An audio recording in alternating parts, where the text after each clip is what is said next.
এটাও হতে পারে। আবার আমরা নামাজ পড়ি, নামাজ তো আল্লাহ পাকের জিকির। আমরা ভালো কথা বলি, এটাও আল্লাহ তাআলার জিকির। জিকির মানে আল্লাহকে স্মরণ করা। আমি একটা ভালো কাজ করতেছি, এটাও আল্লাহ তাআলার জিকির। বিচারক যখন বিচার করবে, বলা হয়েছে অধিক পরিমাণে কি করা? আল্লাহকে স্মরণ করা। বিচারক যখন বিচার করবে, ওই সময় তার জিকির হলো যে এই বিচারটা কি পরিমাণ ভালোভাবে করা যায়। যত বেশি স্বচ্ছ এবং যত বেশি ভালোভাবে করবে, আল্লাহ তাআলার স্মরণ তত বেশি ওই বিচারের মধ্যে পাওয়া যাবে। এবং প্রত্যেকটা কাজের ক্ষেত্রে আমরা ভালো যেই বিষয়গুলো আমরা করব, এই বিষয়ের মাঝে আল্লাহ পাককে স্মরণ করা, আল্লাহ পাকের জিকির থাকা, এই কাজটা ভালোভাবে করা। অন্য আয়াত আল্লাহ পাক রব্বুল আলামিন বলেন, ইন্নাল মুনাফিকিনা ইখাদিউনা আল্লাহ ওয়া হুয়া খাদিউহুম ওয়া ইযা কামু ইলাস সালাতি কামু কুসালা ইউরাউনা আন-নাস ওয়া লা ইয়াযকুরুনা আল্লাহ ইল্লা কালিলা। এই আয়াত আল্লাহ পাক রব্বুল আলামিন বলেন, ইন্নাল মুনাফিকিনা ইখাদিউনা আল্লাহ, নিশ্চয়ই মুনাফিকরা আল্লাহর সাথে ধোঁকাবাজি করে। কারা? যারা মুনাফিক, তারা আল্লাহ তাআলার সাথে ধোঁকাবাজি করে। ওয়া হুয়া খাদিউহুম, আল্লাহ বলে, অথচ আল্লাহ তাআলাই তাদেরকে ধোঁকার মধ্যে ফেলে রেখেছে। মুনাফিকরা কি ধোঁকাবাজি করবে? তাদেরকে আল্লাহ তাআলা ধোঁকার মধ্যে ফেলে রেখেছেন। ওয়া ইযা কামু ইলাস সালাতি কামু কুসালা, মুনাফিকরা যখন নামাজে দাঁড়ায়, অলসতার সাথে দাঁড়ায়। নামাজ পড়ে, কতক্ষণ মাথা চুলকায়, দাড়ি চুলকায়, শরীর চুলকায়, মানে তার নামাজে দেখলেই বোঝা যায় যে কি একটা বোঝা তার উপর চাপিয়ে দেওয়া হয়েছে, খুব কষ্ট হয়। আবার বয়স হয়েছে, নামাজও পড়তে হয়, না পড়লে মানুষ কি বলবে। এটা একটা মুনাফিকের আলামত। এই যে নামাজটা যখন আমরা পড়বো, সুন্দরভাবে আমরা পড়বো। যদি নামাজের মাঝে অলসতা আসে, বোঝা যায়, তাহলে বুঝতে হবে আমার নামাজটা সঠিকভাবে হচ্ছে না। ইউরাউনা আন-নাস ওয়া লা ইয়াযকুরুনা আল্লাহ ইল্লা কালিলা, বরং তারা তো নামাজ পড়ে না, বরং তারা মানুষকে দেখায়। তারা যে নামাজ পড়ে, এটা আল্লাহর জন্য পড়ে না, এটা মানুষকে দেখানোর জন্য পড়ে। এবং তারা খুব অল্প পরিমাণে আল্লাহকে স্মরণ করে, তারা খুব কমই আল্লাহর জিকির করে। তাহলে আমি আগেই বলেছি, জিকির কিন্তু শুধু সুবহানাল্লাহ, আলহামদুলিল্লাহ, আল্লাহু আকবার এগুলোর নামই না। প্রত্যেকটা ভালো কাজেই জিকির। নামাজ এটাও একটা জিকির। নামাজটা আমরা পড়লে একেবারে স্বচ্ছভাবে ভালোভাবে পড়বো, তার অধিক পরিমাণে জিকির করলাম আমরা, অর্থাৎ অধিক পরিমাণে ভালোভাবে আমরা করলাম। আমি যখন ব্যবসা বাণিজ্য করবো, তখন ওই ব্যবসাটা আমি একেবারে স্বচ্ছ হালালভাবে করবো, তাহলে সেখানে আমার অধিক পরিমাণে একটা জিকির হবে। যদি আমি কম হালালভাবে করি, কম হবে, মুনাফিকের আলামত চলে আসবে। এজন্য দিনের প্রত্যেকটা কাজেই যদি আমরা ভালোভাবে করি, তাহলে সেটার মাঝে কি আছে? আল্লাহ তাআলা জিকির আছে। মুফতি তকি ওসমানী হাফিজাহুল্লাহ বলে যে অধিক পরিমাণে জিকির করার সবচেয়ে সহজ মাধ্যম হলো তোমার জীবনটাকে তুমি সুন্নত তরিকায় সাজাইবা। অর্থাৎ সুন্নত তরিকায় তোমার জীবনটাকে তুমি সাজাইবা, ওইভাবেই তুমি পরিচালনা করবা, তাহলে তোমার দুনিয়ার যত কাজ আছে ওই কাজগুলো জিকিরের অন্তর্ভুক্ত হয়ে যাবে। এটা সহজ একটা মাধ্যম যে আমার যত কাজ আছে প্রত্যেকটা কাজে আমি সুন্নত তরিকায় করব। যদি সুন্নত অনুযায়ী করি, তাহলে আমার প্রত্যেকটা কাজই হবে জিকিরের অন্তর্ভুক্ত। রবের ভালোবাসা অর্জনের দ্বিতীয় আমল হলো কোরআন তেলাওয়াত করা। কারো কোরআন তেলাওয়াত করতে মনে চায় না, যদি এরকম হয় তাহলে বুঝতে হবে যে সে এখনো পরিপূর্ণ ইমানদার হতে পারে না। এখন খুব কম দেখা যায়, আগে একটা সময় ছিল, দেখবেন ভালোবাসার মানুষ যখন কোনো চিঠি পাঠাইতো বা মহব্বতের মানুষ যখন কোনো চিঠি পাঠাইতো তখন একসাথে গোল হয়ে সবাইকে পড়ে পড়ে শুনাইতো কি চিঠি আসছে বাইরে থেকে, ঢাকা থেকে, বিভিন্ন জায়গা থেকে। আবার অনেক চিঠি এরকম আছে যে গোপনে গোপনে একবার না, দুইবার না, 5 বার 10 বার এরকম করছে, গাছের লগে ঢেলান দিয়ে ঘরে বসে কোনায় বসে এরকম ভাবে আগে কি করতো, চিঠি আদান প্রদান যখন হইতো, এটা আপনারা আরো ভালো জানেন। তো ওই সময় বারবার চিঠিটা পড়তো, কেন? এটা ভালোবাসার মানুষের চিঠি, এই জন্য বারবার খালি পড়ে আর কি করে, মহাব্বত বাড়ে, বারবার পড়ে আর মহাব্বত বাড়ে, অনুভব করে। তাহলে কোরআন যারা বেশি বেশি তেলাওয়াত করবে আল্লাহ তাআলার মহাব্বত তাদের মাঝে তত বেশি বৃদ্ধি পাবে। আর আল্লাহ পাকের সাথে কথা বলার একটা মাধ্যম হলো কোরআন তেলাওয়াত। উসমান রাদিয়াল্লাহু তাআলা বলে, মানুষ যদি দাবি করে আমি আমার রবকে ভালোবাসি, তাহলে সে কখনো কোরআন তেলাওয়াত না করে থাকতে পারবে না। কোরআন তেলাওয়াত করবে, আবার করতে মনে চাবে, আবার করবে, আবার করতে মনে চাবে। কারণ কোরআন তেলাওয়াতটা হলো আল্লাহ পাকের সাথে কথা বলার একটা মাধ্যম। কারণ আমরা তো মনে করি আমরা তো কোরআন পড়তে পারি না, তাহলে কি করবো? ভাই আমি তো আলহামদুলিল্লাহ সূরা পারি, আমি তো কুল ফল্লাহ সূরা পারি, আমি তো সূরা কাউসার পারি, এটাও তো কোরআন। সূরা ফাতিহা আপনি বারবার জপতে থাকেন, বারবার পড়তে থাকে, সূরা ইখলাস বারবার পড়তে থাকে, তাহলে তো আল্লাহ পাকের কোরআনই তেলাওয়াত করা হয়। খতম আপনি দিতে পারেন নাই, কিন্তু এটাও তো আল্লাহ পাকের কোরআন। কিন্তু যদি সূরা ফাতিহা আমার পড়তে না মনে চায়, সূরা ইখলাস আমার পড়তে না মনে চায়, তাহলে তো আমার দিলটা মরে গেছে, আমার রবের ভালোবাসার প্রতি আমার কোনো টান নাই। এই জন্য দোস্ত বুজুর্গ, রবের ভালোবাসা অর্জনের দ্বিতীয় আমল হলো বেশি বেশি কোরআন তেলাওয়াত করা। রবের ভালোবাসা অর্জনের তৃতীয় আমল হলো বেশি বেশি নফল নামাজ পড়া। বেশি বেশি নফল নামাজ পড়া।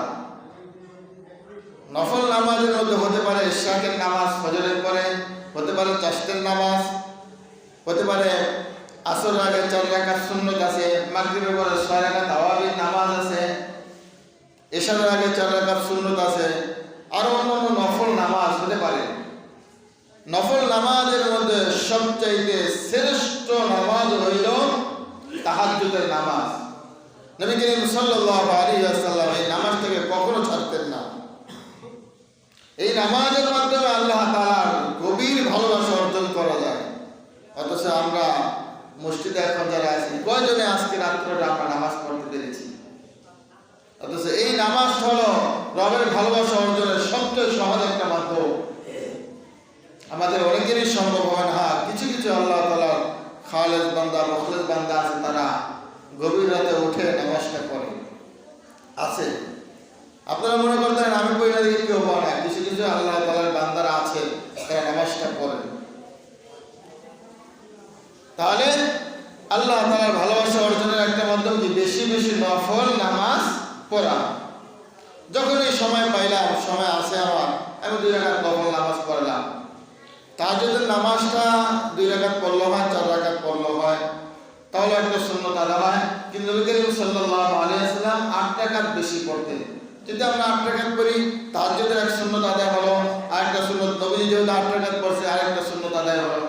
আমরা এইভাবে আমল করতে পারি। রবের মহব্বত অর্জন করার চতুর্থ আমল হলো সকল বিষয়ের উপর আল্লাহ তাআলাকে প্রাধান্য দেওয়া। সকল বিষয়ের উপর। আমার সন্তান একটা কাজ করতে চাইতেছে যেটা শরীয়তের বিরোধী কাজ, যেটা ইসলাম সমর্থন করে না, তাহলে আমি আমার সন্তানকে আল্লাহ তাআলার উপর প্রাধান্য দিতে আমি পারি না। আমার স্ত্রী যদি চায় একটা শরীয়ত বিরোধী কাজ করার জন্য, আমার স্ত্রীকে আমি এই ব্যাপারে আমি পারমিশন দিতে পারি না। কারণ আল্লাহ তাআলাকেই সবচেয়ে বেশি প্রাধান্য দিতে হবে। কাকে বেশি প্রাধান্য দিতে হবে? আল্লাহ তাআলাকে বেশি প্রাধান্য দিতে হবে।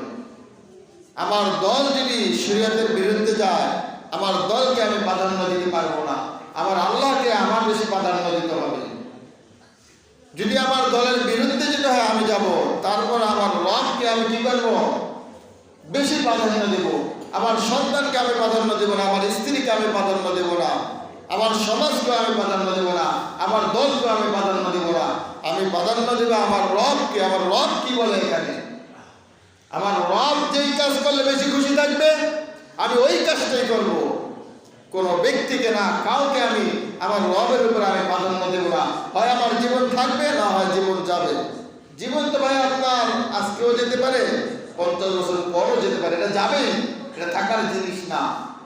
তাহলে আমার জীবনটাকে যদি আমি এভাবেই সাজাই যে প্রত্যেক কাজের মধ্যে আমার রবকে আমি প্রাধান্য দেব, আমার ফ্যামিলিকেও না, আমার সমাজকেও না, আমার বন্ধুকেও না, আমার দলকেও না, সমস্ত কাজের উপর আমার রবকে আমি কি করবো? প্রাধান্য দেব। আল্লাহ তাআলার মহব্বত অর্জনের আরেকটা আমল হলো আল্লাহর গুণবাচক নামগুলো নিয়ে চিন্তা ভাবনা করা। আল্লাহর কিন্তু অনেক গুণবাচক নাম আছে। এই নামগুলো নিয়ে যদি আমরা চিন্তা ভাবনা করি তাহলে আল্লাহ তাআলার ভালোবাসা অর্জন হবে। আমাদের মাঝে তো অনেক এরকম আছে যে নিজের নামের অর্থই আমরা জানি না, মানে নিজের নামের অর্থ যে কি সেটাও কিন্তু আমরা অনেকে জানি না। এটা আমাদের জন্য দুর্ভাগ্য, এই জন্য নিজের নামের অর্থ জানা। আল্লাহ পাকের একটা নাম আছে আল ওয়াদুদ। আল ওয়াদুদ অর্থ হলো মহব্বতকারী। এই নামের অর্থ হলো আমি আমার বান্দাকে ভালোবাসি। কি করে? আল ওয়াদুদ, আমার বান্দাকে আমি কি করি? ভালোবাসি। তা আমরা যখন আল্লাহ পাকের কাছে কোনো জিনিস চাইবো, এই নামটা যদি আমি সামনে রাখি আল ওয়াদুদ, মার কাছে যদি কোনো জিনিস চাই, একবার চাই, দুইবার চাই, কান্নাকাটি করি, মাটিতে গড়িতে না দিলে তখন কিন্তু এটাকে দেয়, দিতে না চাইলেও কিন্তু দেয়। তা আমি যদি স্মরণ রাখি মার কাছে, বাবার কাছে যদি আমি গড়ি দিয়া যদি পেয়ে যাই, তাহলে আল্লাহ তোমার তো একটা নাম আছে আল ওয়াদুদ, তুমি বান্দাকে ভালোবাসো, তোমার এই নামের উসিলা হইল তুমি আমার এই কাজটাকে পুরা করে দাও। আল্লাহ পাকের আরেকটা নাম আছে আস-সবুর, অর্থাৎ ধৈর্যশীল। যে আল্লাহ কত গুনাই তো আমরা করি, তুমি তো সব ধৈর্য ধারণ করো।